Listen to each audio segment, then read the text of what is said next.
Thanks for downloading this episode from Teachers Talk Radio. You can find the full schedule and listen back to all our shows at ttradio.org. Enjoy the podcast. Over 7,500 primary schools are already using Capel Primary to boost confidence in teaching foundation subjects. Our expert-created curriculum planning, lessons and CPD are here to support and upskill you, whether you're a subject lead or classroom teacher. If you've got knowledge gaps in art, music, computing or beyond, we've got you covered. Head to capelprimary.com and empower your teaching today. Need a smarter way to teach? Wish your lessons had more impact? Eduflix.com. Stream educational films for teachers and students in or out of the classroom. Keep students engaged. No ads. No distractions. Try it free for 30 days at eduflix.com/try. Use code TTR. Get 50% off all orders made before June 1st. eduflix.com. This show is brought to you in partnership with John Catt Educational, publishers of professional development books and resources that support great teaching and learning in schools around the world. Don't miss out. Level up your professional development today and visit johncattbookshop.com to explore the full range of titles. Use the code JCTTR2425 for 20% off your order. Happy reading. Good evening, everyone, and welcome to Teacher Talk Radio. I'm your host, Huma Mirza, and today we will be diving into the fascinating and ever-changing world of curriculum design. I have to admit my guest is someone I've followed and admired for quite a while. I first discovered Marc on Twitter and soon found myself completely glued to his blog and website. If you don't already follow him, you really should. He's built a bit of a cult following among subject leaders and curriculum enthusiasts like me. Marc is known for his clear, honest, and thought-provoking writing on curriculum. And as a subject leader, I've happily borrowed many of his ideas. His Ofsted summaries, especially the one on the English subject review, have featured in my CPD sessions and sparked great discussion among staff. I've learned so much from his posts and reflections, and I must confess I'm slightly obsessed with his photos that he shares of his Year 6 classroom. His displays are immaculate, and I've magpied more than a few ideas for my own classroom.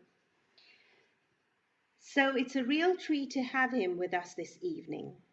Marc Hayes is currently the assistant head teacher in a primary school in Leeds, and he'll be stepping into his first headship in September.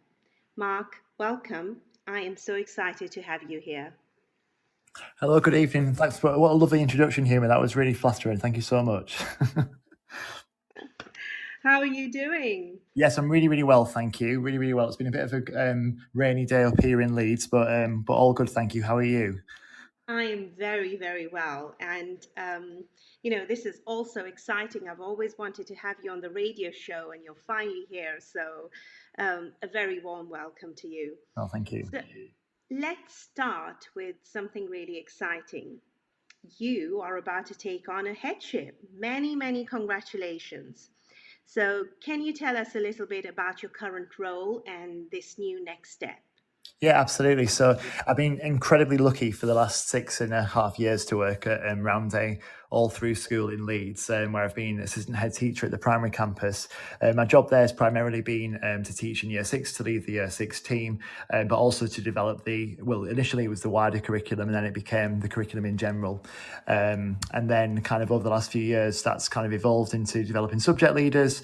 And recently, in the past year, I kind of came out of Year 6 and was non-class based as inclusion leader in Senco, which has been absolutely fantastic, like real privilege of my life really, in terms of making sure that we can refine the curriculum as much as we can to make it as successful as possible for as many learners as possible.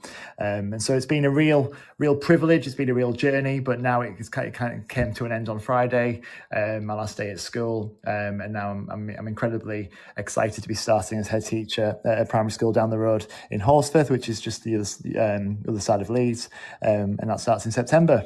So very, very busy at the moment, but very excited at the same time. So your, summer holidays have started for you. That's amazing. Yes. And it sounds like, you've built up such a wide range of leadership experience across curriculum, inclusion, and Year 6, which must give you a real valuable perspective on how schools work, especially as you, step into headship. And honestly, Mark, I mean, you have achieved so much in what feels like a very short space of time. So the blogs, the Ofsted summaries, your leadership around here, and now this exciting new role. How do you find time to manage it all? I think it becomes quite naturally to me, really. I mean, teaching it's more than a job, isn't it? I know it's kind of quite a kind of cliche saying, but it really is a passion of mine. It's something that I absolutely love doing, and part of who I am, who I've always been, is I've always been really kind of driven to be the best that I can be in whatever I put my hand to, and that, in teaching, that is kind of, it's a positive thing, I think, because it means that the children benefit, and generally everything that I do in teaching is so that I can be a better teacher, so that the children can be more successful. And so, although kind of, it's really important to get that work-life balance, and I try my best to make sure that can happen. Actually, that real desire to know more and to be able to do more to support children, to support teachers, to support children, it's kind of, it's what I love doing. And so kind of everything that, all the work I've done with the Ofsted summaries, for example, that was primarily, for me in the first place. It was so that I could make sense of it. And then kind of, thinking around, if other people might find this useful, it was kind of just an idea to share that, really. And kind of then I felt like I got a little bit of a reputation, felt a little bit obliged to do it at times. The last RE one still hasn't been finished because I kind of lost a bit of way with it. But, it's about, we do what we do because we want the children to be, to have the best experience we can give them. And I think that, kind of that's pretty much kind of what runs through me. So yeah.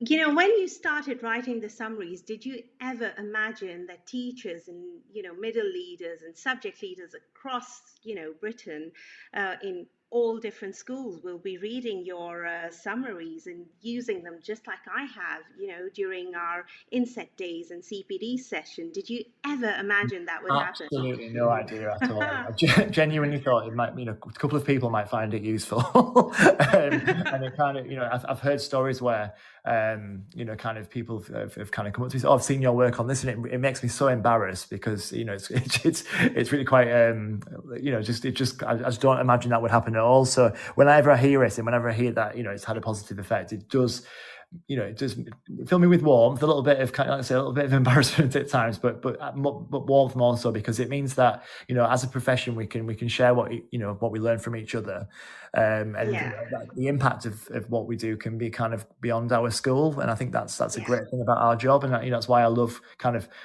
sharing things, because I remember when I first started teaching, I was desperate to know the answers to all of these things, and I spent an absolute fortune. I mean, Amazon made a fortune from me. I was buying books every single week to just try to build my knowledge, to make myself more effective, to learn the things that I hadn't had chance to learn through my degree, and whatnot, and to learn things that within the first school where I worked, that there wasn't the experience, there wasn't the expertise that kind of I needed, and I needed to make things better for the children. So I always think, be the person who you want, who you wanted for yourself, and kind of share, write to your younger self, write to that person who needed to know things years ago, or what have you, and then if even one person finds it useful, then you've done a good job.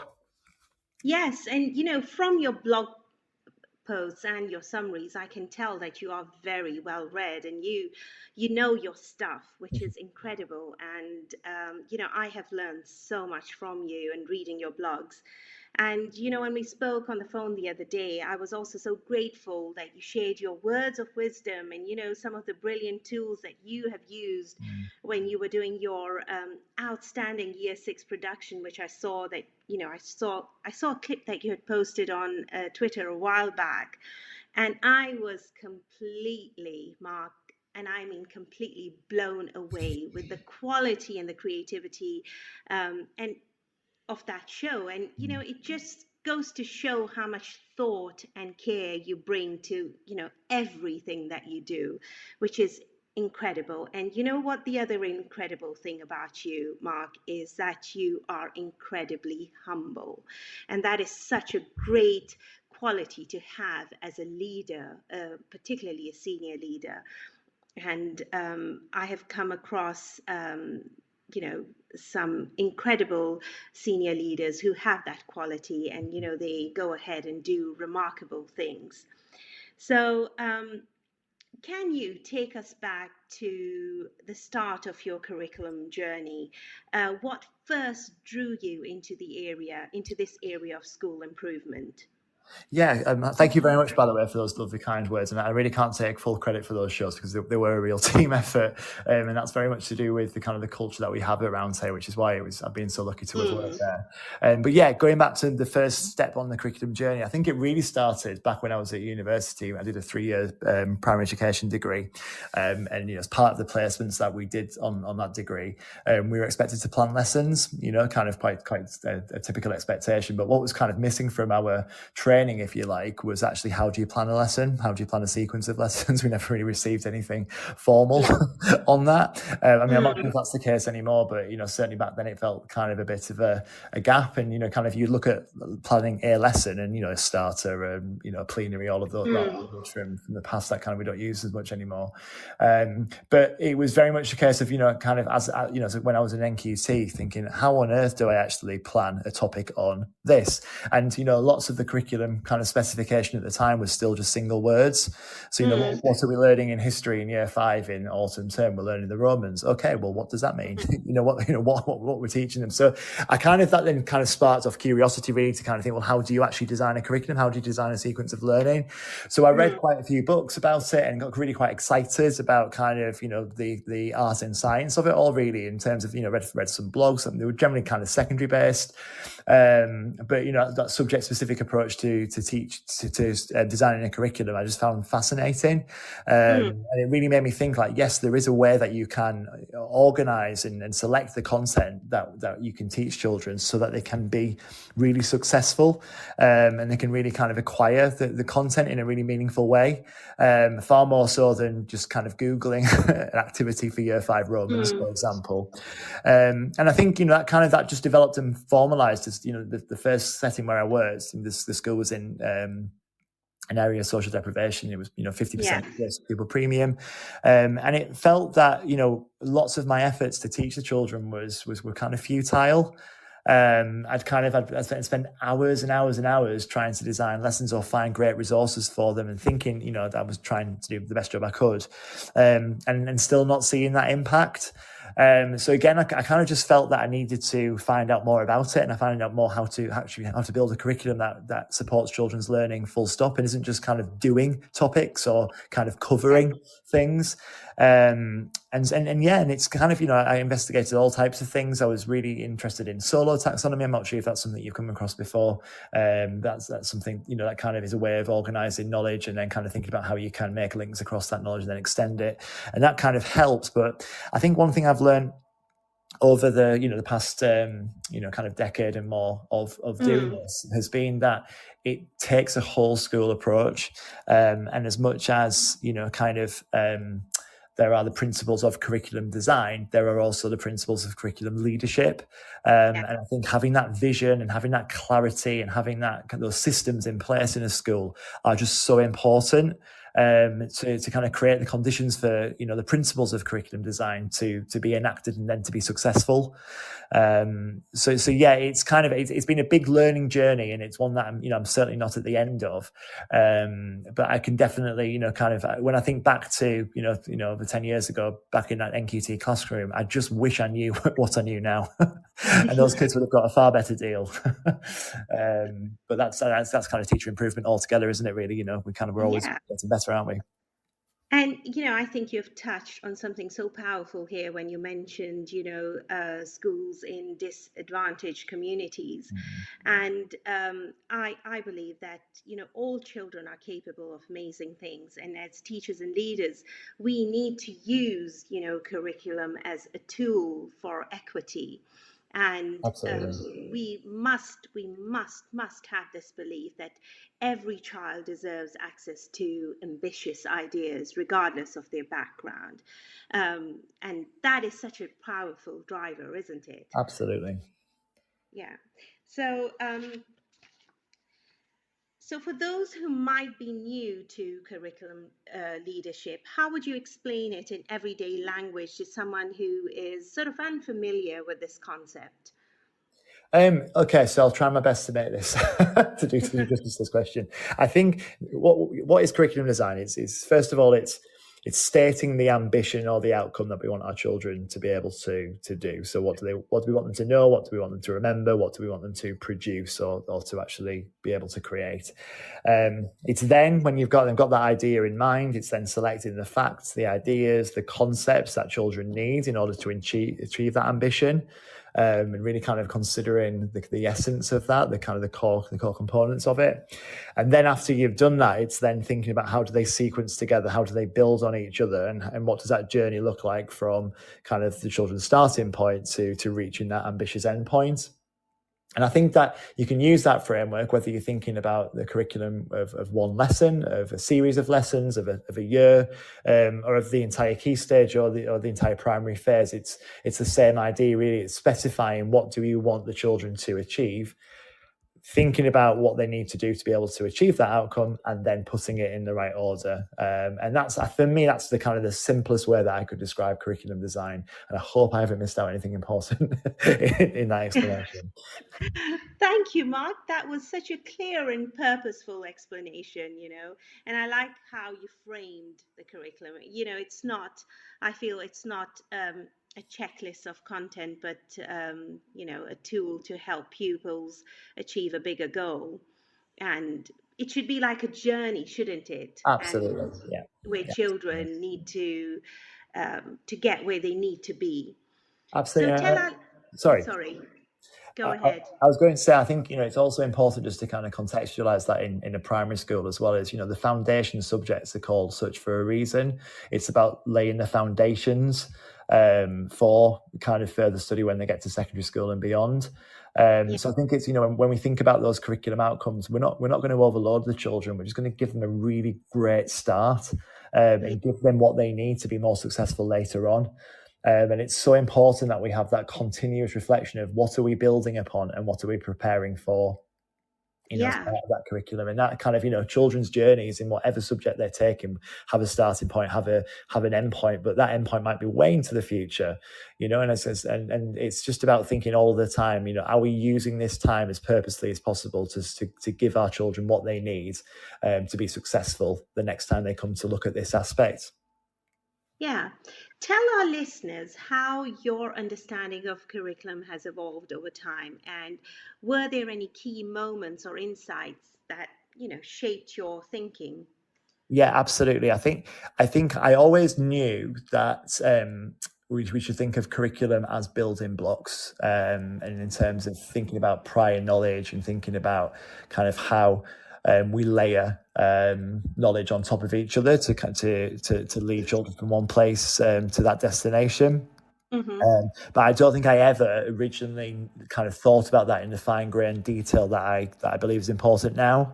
The real big turning point for me as a math subject leader at the time was when the NCETM started to release lots of professional development materials, and there were some really great videos that they released, which are still available now. But it's where the lessons, and I love watching videos of lessons because they give you so many ideas into kind of how what effective they are absolutely brilliant, aren't they? They really are. As well. Yeah, they really are. I think watching other teachers teach is a huge privilege, and we can just learn so much just by having that opportunity to reflect. But the big takeaway for me from those videos was I think the guy in the video refers to them as micro steps. kind of, if we want to teach children how to do something, what are those micro steps that we need to go through? And many of those micro steps is being taught previously to the children, but it's about selecting that information and then organizing it within the lesson so that children make links and then can then apply that understanding in a meaningful way. Yeah. I think when you think about learning in terms of those tiny steps, that's a real kind of, it's a real way of thinking that I find really helpful, because sometimes those steps need to be absolutely, smaller than micro, whatever the prefix is, they need to be absolutely minuscule, because some of our learners need them to be that small.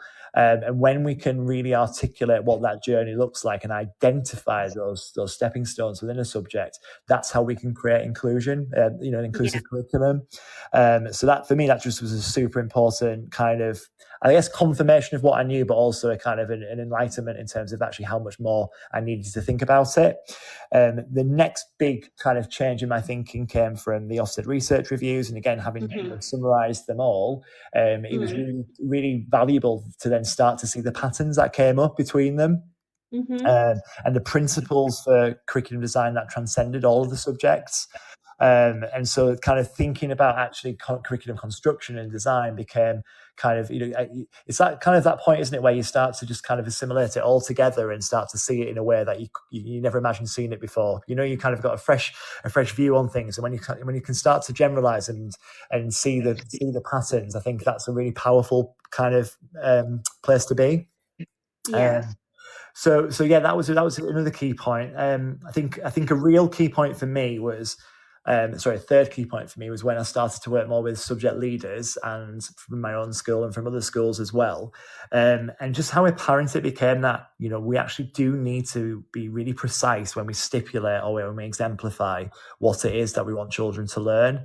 Yeah. I was working with a colleague a few weeks ago from a different setting, and we were looking at the kind of the intent of a geography curriculum, and we kind of, the first step is often to look at the national curriculum and think about how do we make this applicable to the school and what have you. But, if we're not writing which rivers we want the children to learn, or we're not writing the definitions of the terms, kind of in some curriculum documentation, we are creating problems for our teachers.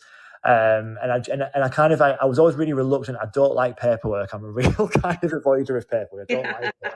I hate having a document for having a document's sake. If it's not being used purposefully, it's not worth having, in my opinion. But we're all far too busy to spend time on doing things like that. But I do think clarity over what it is that we want children to learn, the language that we want them to use, and the definitions that we want them to refer to is so important. Because, not every teacher has that knowledge themselves. They don't always have the time to be able to research it. There's so much variation about anything, particularly in subjects like geography, on the internet. And it's just really important that we give that clarity and that precision to our teachers so that they can teach our children with the same. So that was a real third, kind of point. And then finally, I think when I reflect on the curriculum journey and I think about, kind of, yes, being ambitious for our learners, but, really having to be careful when we design curriculums that we don't overload the children, because I think it can happen so quickly, it happens almost naturally, and you've got to really pull it back at every step. Absolutely. And I think that's kind of the crux of many problems, because that creates a lack of clarity itself when we've got overload, when we've got far too many things. We can't possibly write down the detail of absolutely everything when we've got lots of things to write about or to include. But it can also confuse our children, confuse our teachers as to exactly what it is that we want children to learn. Yeah, that really resonates with me, Mark, because I think as leaders, sometimes we often feel quite pressurized to make the curriculum as ambitious as possible, but then we do risk overwhelming both the staff and the pupils, like you've just, rightly said. Absolutely. And kind of, I've seen this firsthand, with curriculum materials that I've made myself, kind of particularly working with some children, with kind of, with learning difficulties such as dyslexia. Children with dyslexia's working memory can be overloaded far more easily than children who aren't dyslexic, and kind of, we can't have a curriculum that only works for some. And whilst yes, ambition is a good thing, but ambition doesn't equate to knowledge heavy or lots and lots and lots and lots of facts. Ambition relates to believing in all children being able to, wrestle with intellectually challenging things in an age-appropriate way, and with the high quality teaching that underpins it. And I think we can really overestimate what we think children should do. And I think, interestingly, kind of reflected on the writing framework that was released a week and a half ago. I think that alludes to it as well, in terms of, we want children to produce wonderful things from a really early age, but not all children are ready for it, and that creates gaps. And we really need to get ambition is about the outcome by the end of primary, isn't it? By the end of primary, what will they have achieved? And if we can be ambitious at each point, but we can be age appropriate at each point, and we can be really clear and precise at each point, we have ambition for all pupils. And I think that for me, that's been a real kind of, something that's really stood out for me over the past several years of curriculum development. So how do you go about identifying what is truly essential in a curriculum, and what can be left out? And how does this look in practice in your school, especially when you're reviewing a subject or a unit of work? I think it's a really iterative process. I think you can't necessarily know how to which knowledge fits into which category from the outset, because we write these curriculum sequences as more expert than our children. And I think that we have so much knowledge that we don't realize that we have, and in terms of when we make sense of things, so we can overassume what children children know and what we'll be able to understand. So we might think we've got enough content and then realize we've got too much, or we might not be able to identify, whilst we're designing it, what the actual components are that children require to actually get to that point, and so we might miss some things out. So I think it's about reflecting on what are our children telling us. Are they able to give us, to reproduce back to us what we've taught them, or to be able to produce something meaningful with what we've taught them. And if they are, brilliant. But if they're not, what is it that we could alter to make this more clear for them, or to make this more productive for them, or make it more kind of more effective for them? Yeah. So kind of some really good examples, I think, from my own experience is things like in geography, kind of thinking about what is it that we want children to be able to tell us about rivers, for example. Yeah. And obviously the year that we teach that topic in massively affects how much we can teach, because it's dependent on prior knowledge, and it's also dependent on what the children are intellectually ready for. Exactly. I agree. So when we talk about the water cycle, for example, kind of that pops up in geography and science, doesn't it? Now it's water cycle is an interesting thing. I think it pops up in year 4 science, but then evaporation comes in year 5 science. But we were teaching it in geography in year 3. So kind of, well, why are we doing that? And do we need to do it? Should we do it at a different time? But we looked at it and we thought, well, actually, all we want children to do there, rather than having to explain it, is just to be able to label it and to be able to to describe the process of it. We can layer things onto it later on.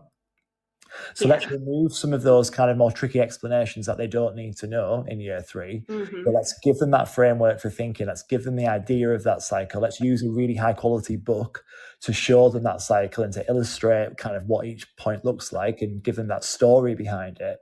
And then when they're in year 4, we can look at it from a scientific point of view. And then when they're in year 5, we can look at it with even more kind of depth. But actually, what we can also do in geography is then we can talk about weather in a bit more detail with them and a bit more meaningful, because they've got that framework. They understand how heat's going to affect evaporation, and therefore that will have an impact on the weather of the day. And and then we can look at climate in year 6 and think about how weather patterns can emerge, based on the latitude of the place. And we can actually get some really deep stuff based on what the children have learnt before.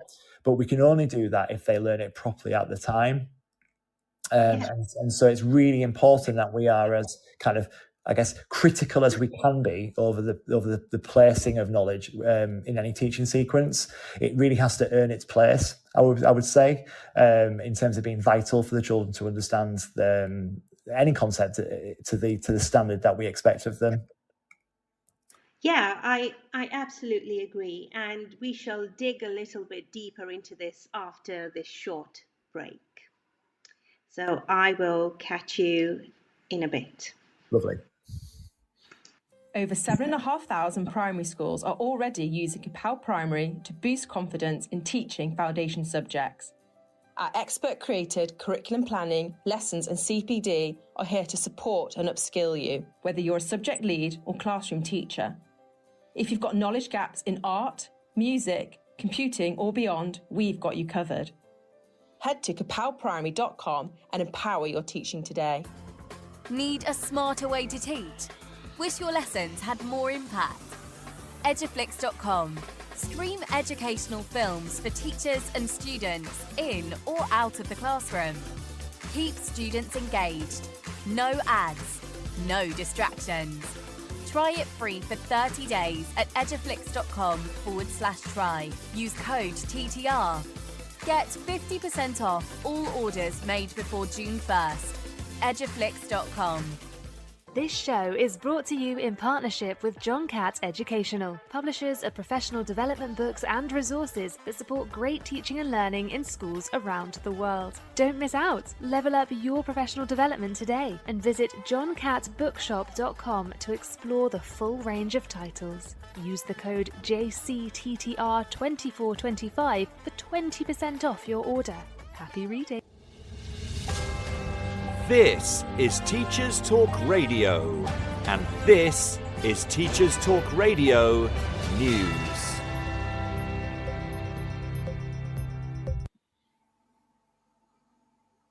Schools Week covers a government announcement that it will no longer fund academies to fight admissions appeals.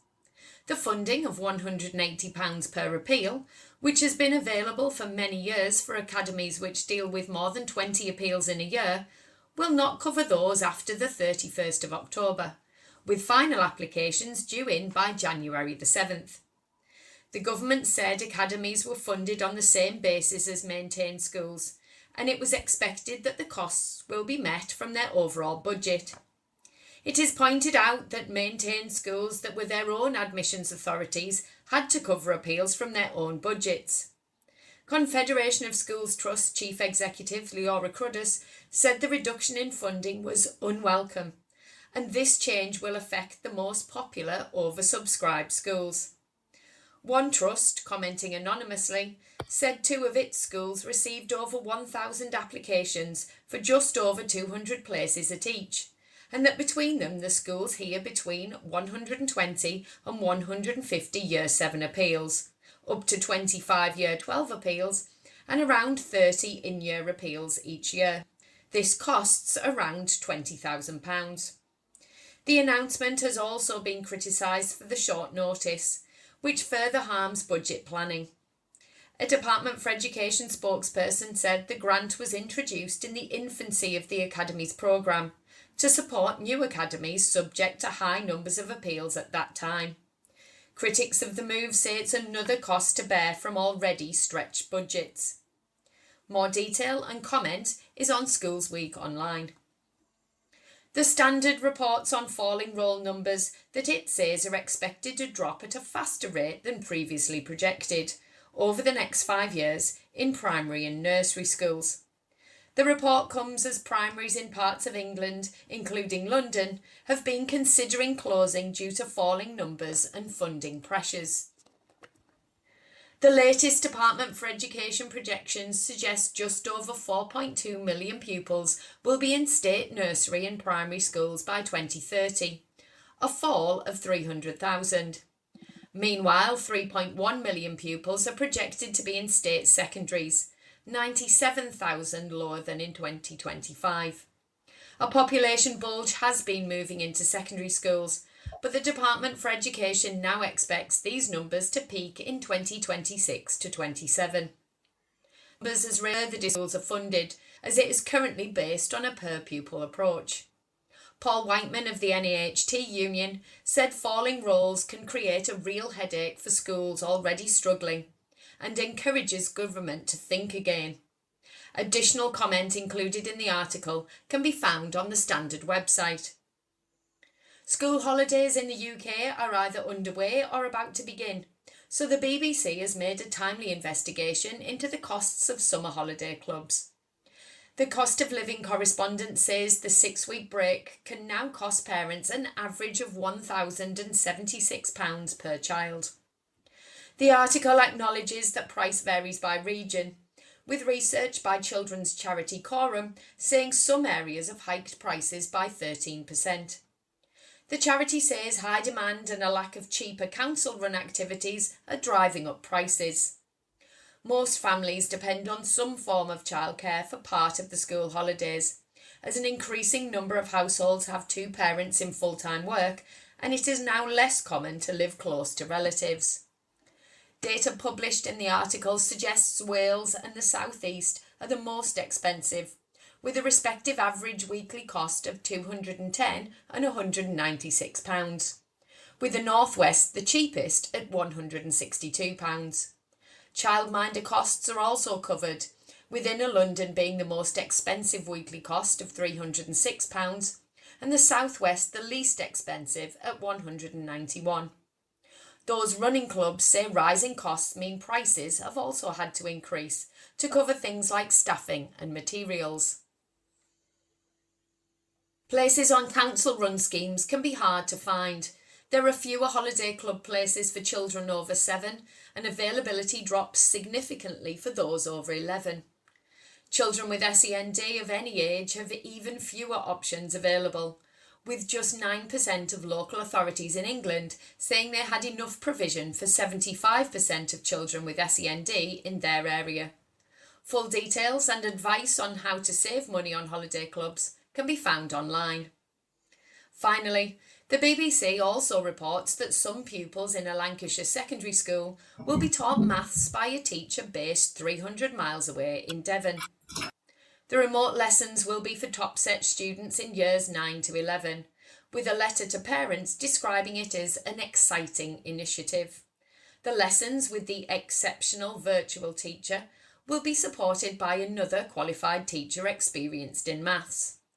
The National Education Union has responded by raising concerns that a teaching assistant would be used in the classroom, but the school clarified the second adult would be a qualified teacher who would provide learning, behavioural and pastoral support to pupils. Pupils will use a special laptop and headset to take part in the lessons.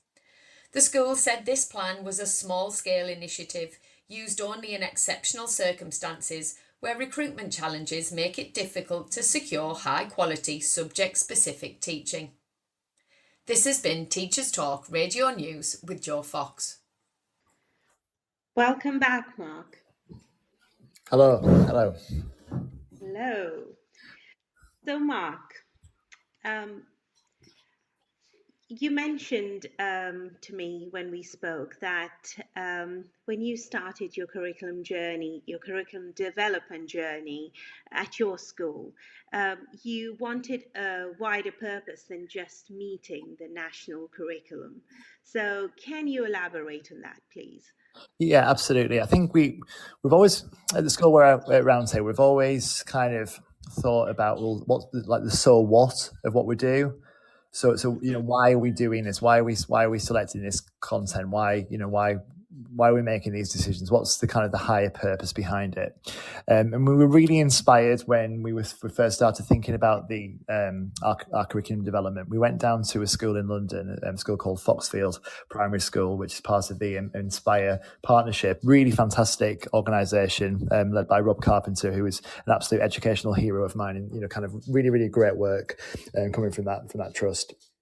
And they talked about how their curriculum was kind of built around the UN sustainability goals, the knowledge that the UN had decided children need to know, as the adults of the future, by 2030, to be aware of what the world needs.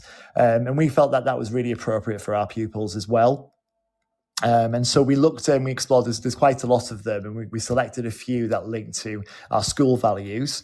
And then that kind of gave us a bit of a framework, if you like, to then start to think, well, which subjects naturally lend themselves to these areas. So, for example, we had things like peace, conflict, and security was one of the goals, and an understanding of that. So that linked with our school value of "we are safe," which we teach in autumn too. And so we wanted to kind of use our kind of whole school approach to that values development to link to our curriculum development as well, and really give a lens for the purpose behind why we are teaching this, the certain content from the curriculum. The national curriculum gives us quite a lot of freedom, really, in for the majority of foundation subjects, and so we wanted to think about how we could use that freedom in a way that made the biggest difference to our pupils, and fundamentally give them the knowledge that they need to make a difference to the world when they're adults.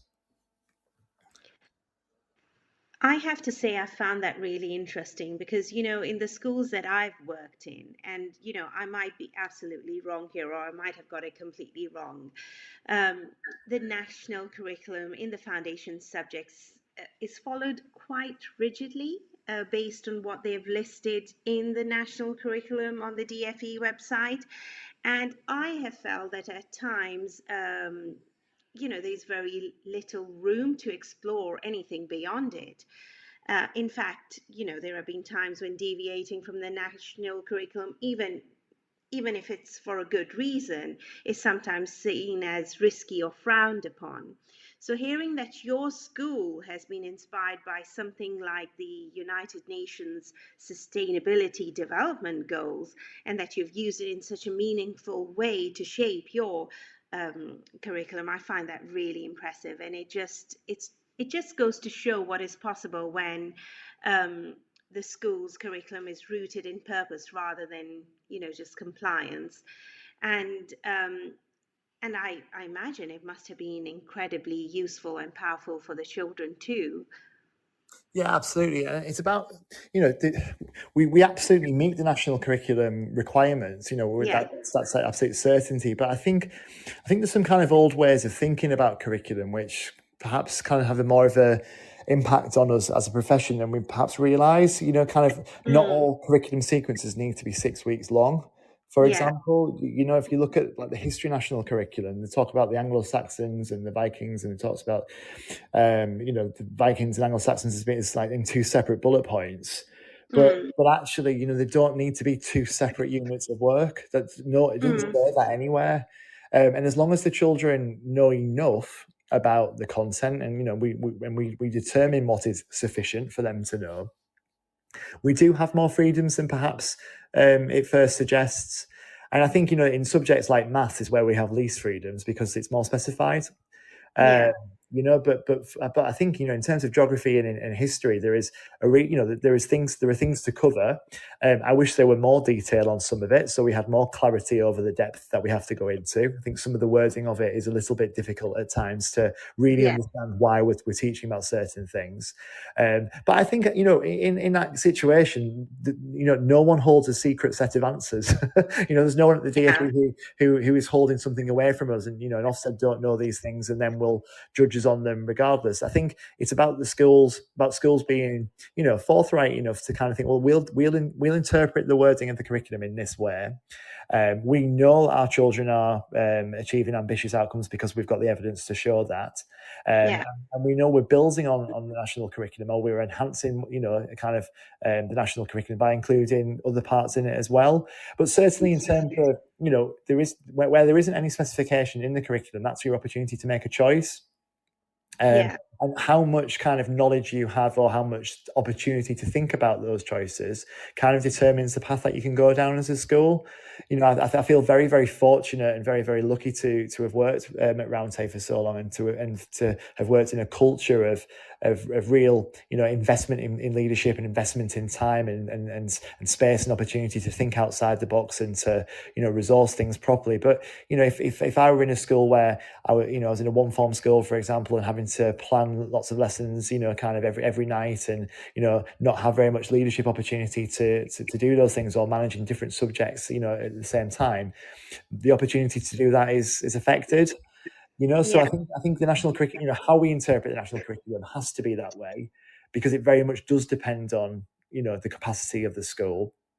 And schools need to have that kind of flexibility to make sure that the curriculum is relevant for their community. When we've made choices in our curriculum areas to make sure that we are serving our community's needs. To go back to what I was saying earlier about, selecting history content to link around peace, conflict and security, we decided to block some subjects like geography and history so that teachers didn't have to think about lots of subjects at the same time. And so we looked at, kind of covering all of the British history requirements through the lens of peace, conflict and security. But after the first iteration of that, we then thought, well, actually, we're not really doing justice to other things here. We're not really kind of capturing the full breadth of history. And so we needed to make sure that we put history into other parts of our curriculum. So, for example, in Spring 2, where our core value is we celebrate diversity, we put in a small unit on the Leeds West Indian Carnival, because that is so important to our community, and our children go to the carnival and they have an absolute entitlement to understand the story about how that developed and the key people from our community and from their community and from the world community who were involved in that. How fascinating is that? I'd love to be a student in your school. Well, we're always thinking all the time, are we fully reflecting? And Mount Hayes is absolutely one of the best places in the world to work because of how diverse the people population is. We serve really diverse community, and it's an absolute strength of the school. But we've had to make some decisions to make sure we fully capture the stories of individual communities within our area. To make sure that our children know, kind of the stories of that when their ancestors came to Leeds and why they came to Leeds and the places from which they came, and not just assuming that they will know this because of family stories, but really celebrating that as part of our own curriculum. So we put in additional units on immigration, for example, in year 6, so that children could absolutely use their geography understanding and use their personal stories to understand the wider picture and how the picture of migration to Leeds linked with patterns around the UK at different times. And when you can do that, you can really help the children see that Leeds is their city has been a place of sanctuary for people over the years, and has always welcomed different communities, and that's why we are a really forward thinking city. And it's about developing that belonging in children as well. So we go way beyond the kind of the requirements of the national curriculum in terms of expectations, but we cover the historical disciplinary objectives through what we do. We make it real history, but we make it absolutely relevant to our children, and that can only happen when we've got the nuts and bolts in place first, and then we can layer it up and develop it as we go on. I like the phrase you use. Leeds is a forward-thinking city. I'd love to visit Leeds one day. I've never been. Oh, it's a fantastic place. It really is. So let's talk storytelling. What role do you think storytelling plays in helping pupils retain and connect knowledge across the curriculum? Oh, I am storytelling's biggest fan. I think I absolutely love storytelling. I think it's got so much potential and has so much power in a primary classroom. I think storytelling is one of the most human, most natural ways of teaching. Kind of if we think back before, the written word was kind of was in place. Oral storytelling as a tradition is kind of goes back through the centuries, doesn't it? Kind of if you think about religion, if you think about folklore, you think about all the different communities and belief systems around the world, the telling of stories was the way of teaching, not just about events, but about reasons, about principles, about values. And there's a lot of research that supports the cognitive benefits of storytelling. Dan Willingham writes about the power of the narrative and how our minds are kind of primed and wired to understand narrative structure. And I think that that as a tool is such an important kind of opportunity for teachers to tap into. But I also think the benefits of storytelling go beyond the cognitive. I think it extends to the social and the emotional level as well. I absolutely love Claire Seeley's phrase, which is that reading a story to a class is like a collective cuddle. I think that is absolutely captures what it's like, isn't it, when you've got a group of children around an adult and they're all fixated on what the adult's telling them because the adult's telling them it in a really engaging, powerful way. Yeah, I mean, what a remarkable phrase. Reading a story is like a collective cuddle. That's really landed with me. Oh, it's just brilliant, and it just completely, utterly captures like what it feels like, in my opinion. And I think, from that it's such an inclusive approach to teaching. And I know Mary Myatt writes about this, Yeah. and she often says that, there's a little bit of hesitance, I think, towards it, because it looks as if pupils are being passive. And those kind of phrases that still, work their way around our sector, so damaging, because children sitting, listening and paying attention to an adult is not passive. It's how they are learning something. Children must be able to listen to something and to pay attention to things if they are to learn it. Yeah, And just and because they are absolutely, not doing anything visibly, we can't see into their brains, and we shouldn't pretend that we can. It's really important that we don't kind of throw the baby out with the bathwater, really. And kind of why would we not use something that is so human and so kind of natural to the way that we work as a species? I find it incredible that kind of some people don't see it as a real authentic pedagogy. Yeah, and it also supports a sense of belonging, doesn't it? Oh, And, hugely. children retain a lot more when they're sitting together, listening to a story, enjoying it, discussing it with each other. So, yeah. So my next question to you is it always necessary or even advisable to make cross-curricular links in subjects like English? Or can standalone units sometimes be more powerful? I'm thinking with English, I think it's probably the hardest subject to make meaningful links across. I think, Yeah, I think I certainly, agree. the core text approach is brilliant. And I think, it's great to read, it's absolutely fundamental to primary schools to read stories to children, and to teach really great books to children as well. But when those books are selected because of their links to a curriculum subject or topic, rather, I really fear that we're losing a real big opportunity there. And I think Absolutely. fundamentally we ought to be selecting text because of their literary value and their value to making children better readers and writers, than just because they link to what we are doing in history or RE or in art or what have you. It's not to say we shouldn't use texts across the curriculum. I think we absolutely should. And I think reading across the curriculum is incredible, and we should be doing it as much as we can, in an age appropriate way. But I don't think the children necessarily get anything out of it. And in fact, I think they will lose out if they aren't getting what they need in terms of their English curriculum. Having said that, I do think from a cross-curricular point of view, if we can make meaningful links, we that's not a bad thing. I think, and if it saves teachers time to make curricular links, then go for it. But I think we should always be asking, are we, is this the best way we can teach this content? And absolutely, if we are ever shoehorning content in or making tenuous links, just for the sake of it, we need to reject that, and we need to think again. I do think, however, kind of it's worth thinking about how we do make connections across subjects, and we shouldn't assume that children can do that by themselves. Yeah. And so I think it's really important that teachers understand what children have learned across the curriculum before their year group, so that they can help the children see those meaningful links, and know what's going to come afterwards as well, so that they can ensure that the emphasis that they put on content is the right emphasis on the right things. So I think that's an important aspect of curriculum design as well. Yeah, I thank you for saying that. I just needed to hear someone like you say that out loud, because when we already had quite a robust English curriculum at Cannock Valley School, but I kind of redesigned it and up-leveled it and tried to make it better. So when we were redesigning this, I was having a discussion with the head teacher and teachers in our school. So what we did was, in autumn 1, for instance, I'm talking about, let's say, our English Year 6 LTPs.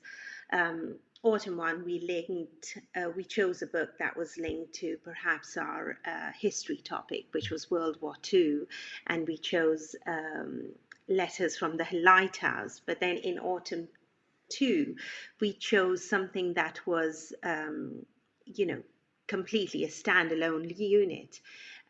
which was it could have been like a film-based unit. I think I chose Dangle, or a picture book that was not linked to the topic. So we had a mixture of both, and we also tried to choose books that would sort of encourage boys to write, and get them interested in writing.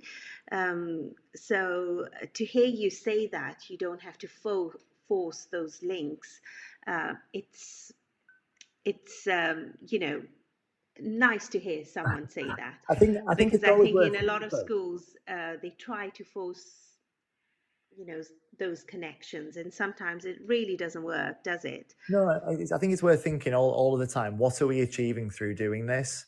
Yeah. And yes, there's lots of advice out there, and there's lots of suggestions out there, and sometimes you don't know whether or not they're the right thing for your school until you try them. And you have to just kind of ask yourself after you've started to do something. Is this the best thing for our pupils?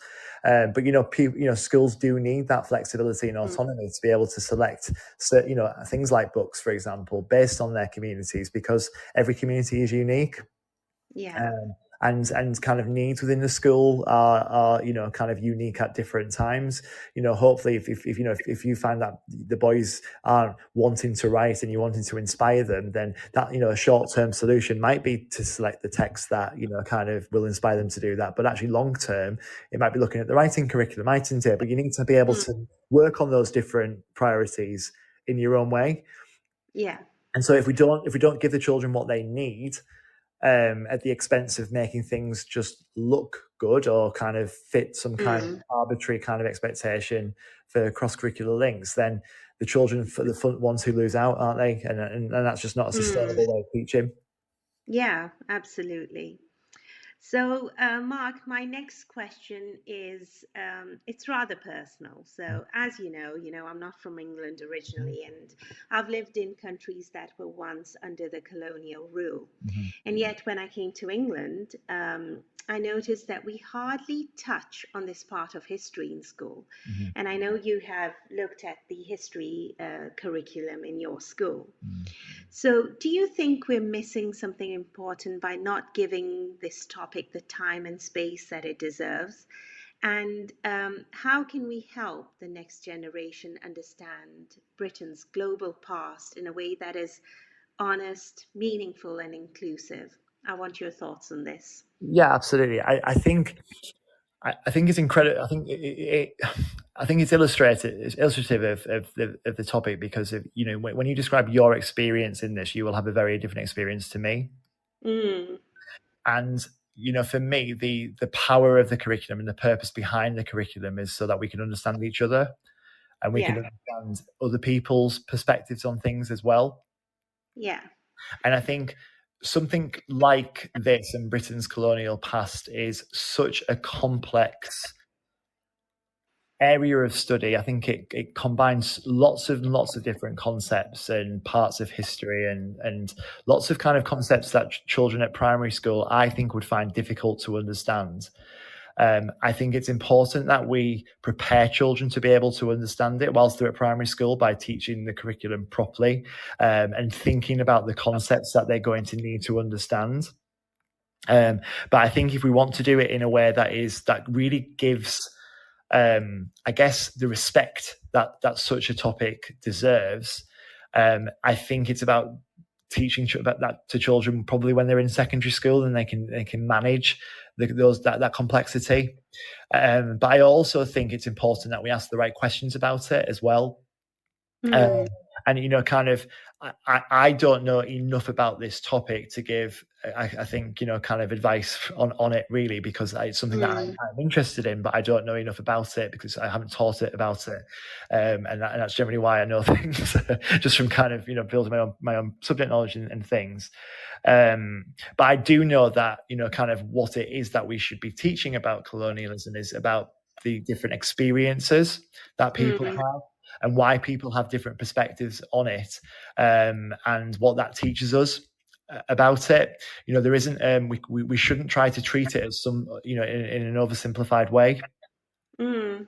Um, Yeah, the reason why I sort of mentioned this because when I was looking for books to include in our English LTPs for different year groups, I came across some really interesting books. Like there's a book called Coming to England yes. by Floella Benjamin and Windrush Child, and I just I just feel that the primary school children can begin to engage with these ideas if such books are introduced to them, Yeah, because it I kind agree. of opens Yeah. up space for rich, age-appropriate conversations about Britain's global past, because otherwise the children will never understand or come across these concepts before they step into secondary school. And to be honest, I don't think this topic is even touched upon in secondary schools either, to be honest. And what I'm trying to say here is that the content, it does not need to be heavy or didactic, but it can absolutely be meaningful. In my humble opinion, that early exposure to such books, it builds vocabulary, it builds empathy, and most importantly, curiosity that they will need later when they tackle such issues and complex ideas when they step into secondary school. But no, I totally appreciate your take on this, and thank you for talking about this. No, it's fine. I think I'd like to just to build on what you said there about that. I completely agree, and I think that that's part of what I was trying to say in terms of preparing children to understand it. I think it's about it's kind of all of those strands that kind of come from if you imagine kind of the study of colonialism at the end of a rope, it's kind of all the strands of that rope. If you start to unravel them, it's kind of you're attaching things like Coming to England onto there. You're attaching other stories about kind of about the impact of when countries have been taken over, for example. We've got to prepare children to understand every aspect of colonialism when they come to study it. And what you touched on there, I think, was just so important. It's about that human side of it. It's that it's the impact on people. It's the empathy that we create for people, because we can't lose the human impact through study. It can become very kind of conceptual. It can become very theoretical. If that's how a unit of learning is created, but without kind of that depth of knowledge on a personal level, our children will find it really difficult to empathize and to understand the human impact without being able to draw upon those stories. So yes, I absolutely agree. That those stories have a place in all of our curriculums, because actually we are a global community in Britain, and that's really a really great thing. But if we haven't got if our own families haven't been through certain experiences, we need an opportunity to learn about them, don't we? And school for many is that only opportunity that they'll get. Yes, and I just think it just creates a level of understanding, doesn't it? Absolutely. But now let's move on to structure. How do you approach sequencing across a key stage to ensure learning is layered and built over time rather than it feeling, fragmented? Yeah, so I think it depends on the subject and the nature of knowledge within that discipline. So, certainly if the subject is hierarchical or not. Yeah.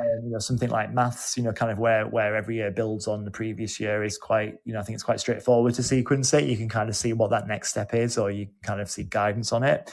But I think in some other subjects, such as history, where, a child who joins your school in year 4, for example, might just be absolutely fine to learn the year 4 content if they've missed the year 3 content. And that's just a fact of life, isn't it? Children do move between schools. But, for the children who have been there in year 3, for example, it's just about making sure that we identify those connections between pieces of knowledge. And for example, in history, if teachers are explaining about the Anglo-Saxons settling in Britain, then they might kind of teach about the category of the concept of settlement. They might compare that to how the Romans settled in Britain. When it went from what the children studied before. They might say because they came from overseas, that was a similarity. For example, it might be that they built towns, that could be a similarity. But then also to kind of use what they know to contrast and to kind of help children identify the differences between pieces of knowledge as well. Suggesting that the Anglo-Saxons ruled in kingdoms, for example, rather than as a province like the Romans did. And then you can kind of touch on concepts such as governance, of kingdom, of monarchy. You can bring in all of those different areas, those strands that run through the curriculum in a really meaningful way. You know what I would really like to see, and I would like to see how your school plans a unit of work in history, and I'd like to see how the lessons are. How are they sequenced? How do they build on each other in history and geography? Because as a teacher myself, when I initially started, I found that quite challenging. And I know, new teachers like ECTs find, planning such a set of lessons for, let's say, the Anglo-Saxons and then comparing them with the Romans, initially quite difficult. So it would be quite useful if, you could share that with us. Yeah, absolutely. And this took us a long time to get to, really, because we went through all of those, those reflection points where we were thinking, my goodness, we've worked so hard to create this curriculum and our children just can't tell us a single thing. Like, what is going on? Why Exactly. Why are we being so ineffective? And it was through a number of reasons, really. But what we learned from the whole thing was that actually our teaching sequences needed a point to them. I'm not talking about purpose. We'd already got that sorted. We knew why we were teaching what we were teaching, but we needed to give the children a point of reference. So we broke down, certainly in geography, history, and science, we broke down the kind of the bigger, longer sequences of learning into shorter inquiries. 3 to 4 lessons long. And through those inquiries, we were able to really kind of tackle with the kind of the disciplinary aspects of each subject. The types of questions that we asked, for example, reflected the different types of questions asked in geography. So that helped us, because it helped us then frame the lessons to make them more purposeful in terms of reaching that outcome. And it made the kind of the more manageable as well, because children were kind of taking points every 3 to 4 lessons to actually produce an outcome. To show what they've learned, and actually that was really valuable. So that was a kind of a key thing, really, in terms of actually making the kind of the longer sequences of work into shorter units in that way. But at the same time, what we also did was we were really interested in how we can make our lesson design more inclusive and more impactful and more effective.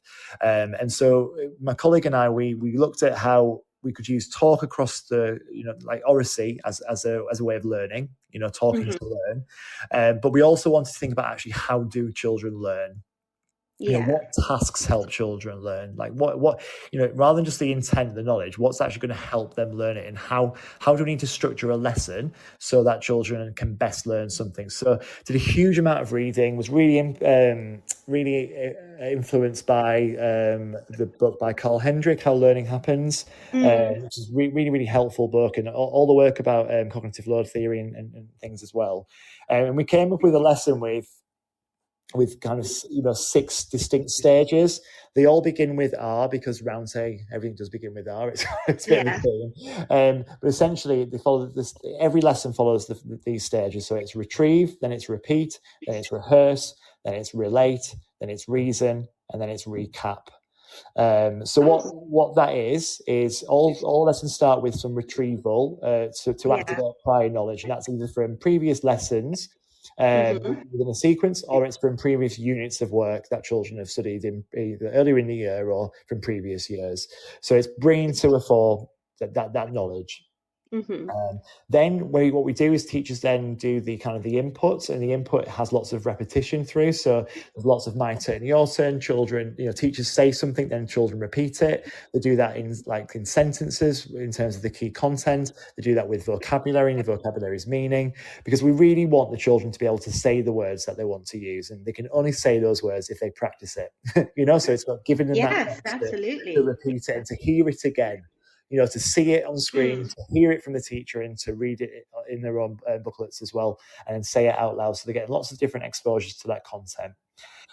After the teachers have then explained and gone through that, explain the key content, explain the meaning of vocabulary, the children have had a chance to repeat that back to the teacher. The children go into the rehearsal stage.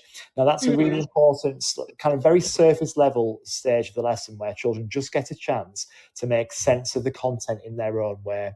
So that might be a talking task where the children just got to tell the partner what they understand in their own words.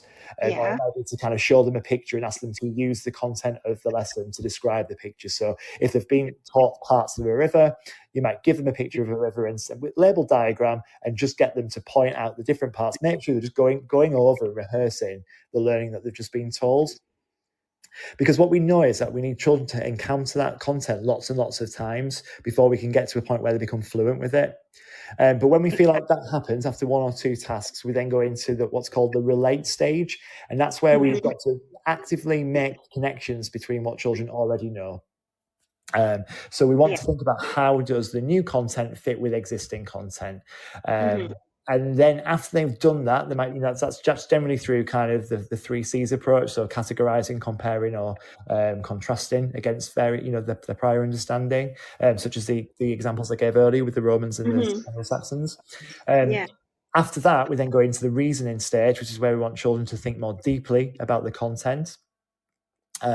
So kind of we give them a kind of something that's a little bit more analytical or a little bit more evaluative. It changes on every lesson, but essentially it's using what they've learned to be able to answer something new. So they're applying their understanding. And that's the kind of the end point of the lesson. That's the challenge point, the real challenge point of the lesson. After that, it's a recap, so children get a chance to reflect on their learning, understand, give a chance to tell the teacher what they've understood, what perhaps, it's a plenary essentially, what they might be a little bit unsure about, and then reflect on how their understanding has changed as a consequence of that lesson. So that's the structure that we use for our foundation subjects and for science, in terms of really thinking about how lesson design supports learning for as many children as possible. Wow, that is, Mark, a great structure. And, we always talk about schema building, but, that the structure that your school is following, really, it enables the children to name, link, and revisit those ideas in the classroom. And that is so essential to their learning and understanding, isn't it? Yeah, absolutely. And my other question is, do you start the lesson with a big question, or do you guys use learning intentions or learning objectives, as some schools call it? Is that something that you use in your school? We used to. We use it for some subjects. We use it in reading, writing, and maths more so than anything else. I think I found in the foundation subjects and in science, it just didn't really have that much of a purpose.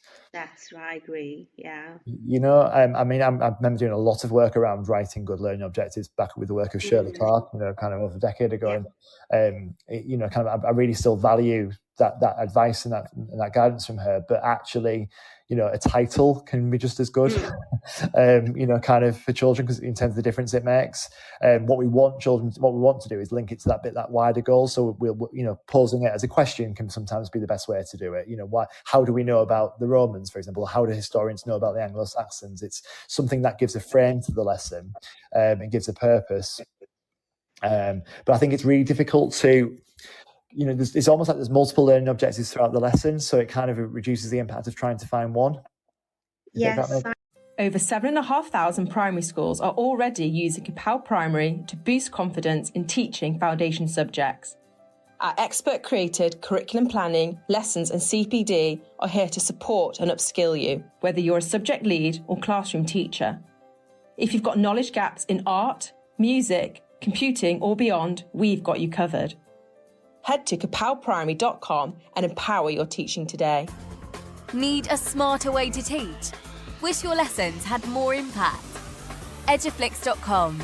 Stream educational films for teachers and students in or out of the classroom.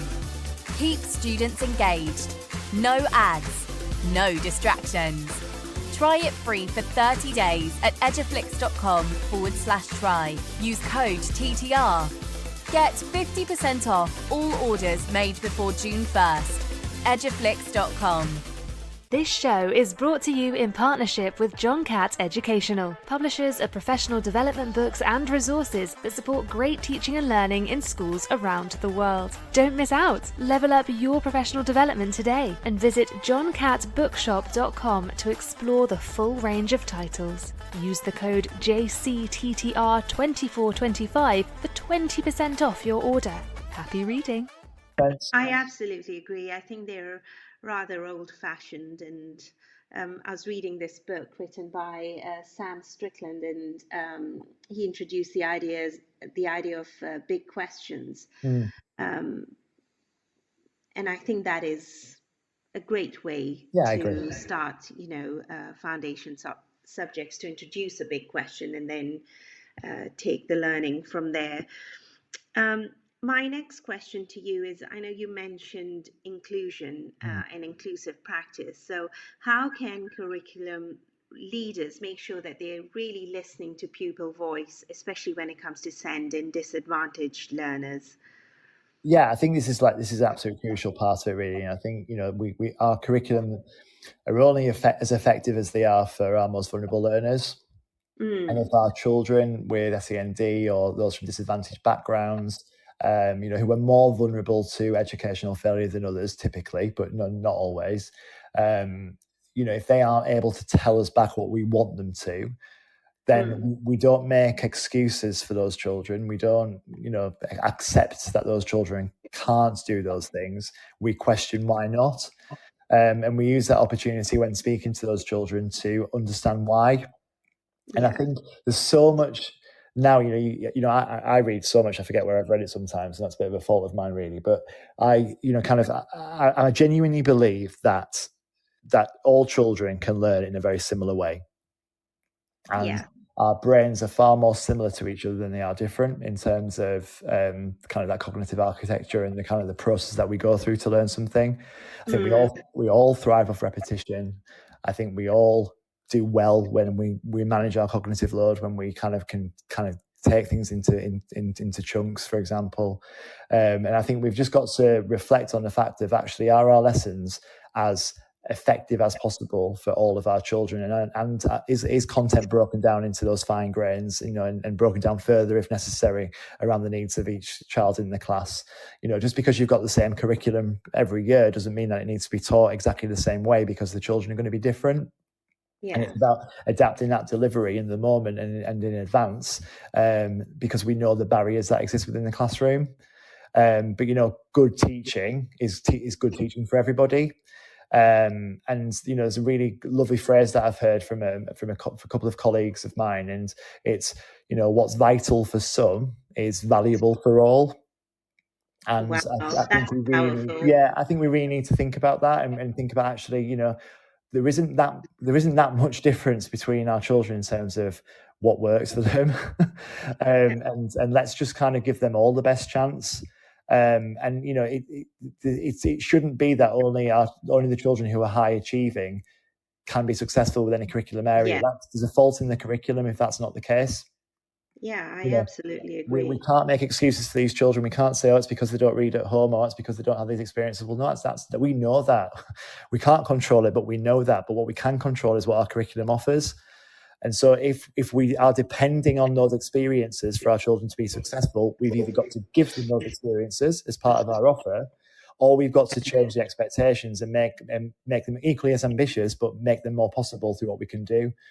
And I think that's, for me, I'm really passionate about that. And I really, really hope that, kind of as a sector, we can help each other with that journey as well. Yes, I think recently you've done quite a lot of work with Send in Your School, haven't you? And you've made those changes, like, the structured lessons that you've just described: retrieve, repeat. Let me see if I can get this right. So it's, don't tell me, it's retrieve, repeat, rehearse, relate, reason, and recap. Well done. Yeah, brilliant. See, I was listening. You did it. But no, I absolutely agree that we have to, support all our learners. Now, just moving away from that, let's imagine I am a subject lead feeling completely overwhelmed by, the curriculum reform that I'm expected to do. What would you say to me? It's funny because someone actually, as I was leaving last week, someone was like thanking me for some advice I'd given them, and I couldn't even remember saying this to them. But the advice I gave them was, we move a mountain piece by piece. I often say it to the children in maths that we, how do you eat an elephant? Which is not the nicest of analogies, but you break it in small pieces, don't you? And essentially it's the same thing, isn't it? I think it's very easy to feel overwhelmed and quite understandable. Yeah. It's massive. And I feel so fortunate that I kind of, I've learned what I've learned along the way. And it's really difficult now to kind of remember what it was like not to know those things. But I do empathize massively with people in that situation. I think the best advice I can give is to try to keep things as simple as possible and to focus on one thing at a time. And remember that curriculum design is never finished. So don't worry about making things perfect. They're not going to be, and please don't set that expectation for yourself. Make them as good as you can make them in the moment that you can, in the time that you've got and with the resources that you've got. Think about the impact that it's had, as you go through the cycle of it, and then reflect and refine. And I think it's about that, being prepared to go on that journey and to accept that, when you're at the end, that first cycle of teaching it, you will identify all of the mistakes that you made, but that's okay, because that's how you're going to learn, and that's absolutely fine. But as long as you're doing it with the right intent, and then that's how you're going to develop curriculum in your school. Yeah. And I say that from the point of view of that's, I would hope that leadership teams are supporting subject leaders to have some idea of the direction that they need to go in. And I think it's really important that, the SLT of any school really have a solid vision for curriculum design in their schools, because it's so unfair for subject leaders just to be kind of given a subject and then be left to do what they can with it without any guidance at all. It's just not right. But I think, in terms of, if you are in that situation, if you're listening and you don't feel like you've got that guidance or support, I think there are a few things that you can do. I think reading the national curriculum is the first starting point. Read the aims and purposes of study. They're actually really quite insightful into, into what you need to do in that subject. Do read the Ofsted research reports. And I'm not saying read my summaries, I'm saying read the actual report itself.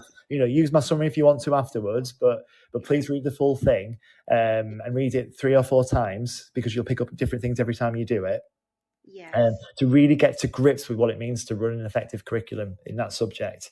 And then I think, as well as doing those 2 things, think about the outcomes that you want the children to be able to produce, and make sure you keep those age appropriate. There are lots of fantastic ideas out there, but it doesn't mean that they'll work in your school without being implemented properly. And there are very few things can be lifted from one setting to another and work just as well. So just keep that in mind when you are selecting what you want children to do, and use guidance from like Oak Academy, for example. Some really great things on there that kind of give you an idea of, or give you a starting point. But if you're looking at other schools, just remember that there's a story behind their curriculum development, and you've got to go on your own journey with it in your own school. I like this message of keeping it simple, because in simplicity lies strength, and I think we need to write that on every staff room wall, so that every subject leader doesn't feel overwhelmed. And the English long-term plans, like in my school, or they are a working document. You can improve them and make them better, every year, isn't it? Absolutely. And finally, you have described curriculum design as a never-ending story. What keeps you energized by curriculum work? I think my drive for everything that I do is always about making things better for our children. Yeah. And always thinking, thinking about, right, what can be better, what's working well and what can be better. And we need to make sure that our curriculum is as effective for as many pupils as possible. And really our aspiration needs to be on all of our pupils in our community. Even for children who've got, kind of profound learning difficulties, they can learn something new and they deserve to. And, our aspiration for all of our communities needs to be really, really strong. And so that's what drives me. It's about making sure that we never have, that we can try to eliminate kind of educational failure completely from our settings. We can give our children the very, very best of what we can offer. And yeah, that even just saying that out loud fills my body full of energy right now. That's my role, and that's what I love about this job. It's frustrating at times, and yes, it does take longer than you'd want it to, because there is an urgency, isn't there, to making things better for children. But we've got to be patient, because we learn so much along the journey ourselves. And it's really important that we know that we're not going to get to a perfect point. That doesn't exist, because even when we get to content that remains quite stable, the delivery of that content, or kind of the way we can teach that content, can always be refined. And there's, whether it's a big change or a small change, or it's a refinement, or it's just a relook at something, there are always ways that we can improve. But also enjoy the success as well, and be proud of that success along the way, celebrate those successes, because it is tough. And very few of us were taught how to do this during our teacher training. We've had to kind of pick it up along the way, haven't we? Yes, they don't teach that when we're training to be teachers, do they? No. And I absolutely agree with what you've said. Beautifully said, Mark. And that brings us to our quick fire round. So are you ready? I am indeed. Okay. Favorite subject to teach? Reading. Yes, well done. Same here. Good choice. Thank you. Curriculum concept you geek over out? Sequencing. Most used phrase in your curriculum meetings? Cognitive load theory. A book or blog that you keep returning to? One of my absolute favourites is Mary Myatt's Fewer Things in Greater Depth. Oh, I don't have that book. Oh, it's excellent. It's really, really good. I will get my hands on it. Try and get my hands on it. Advice for your younger self? Keep it simple. Oh, I like that. Yeah. Keep it simple. Yeah. One word to describe curriculum work? Essential. Oh, that's a good word to use. Marc, thank you so much for this honest and rich and reflective conversation. You have given us a huge amount to think about, from the fine grain of sequencing to the bigger picture of inclusion and purpose. And to our listeners, I'll say thank you for tuning in. If you've missed part of our show today, don't worry. The full episode will be available on demand through Teacher Talk Radio. Until next time, keep designing, keep questioning, and always keep teaching.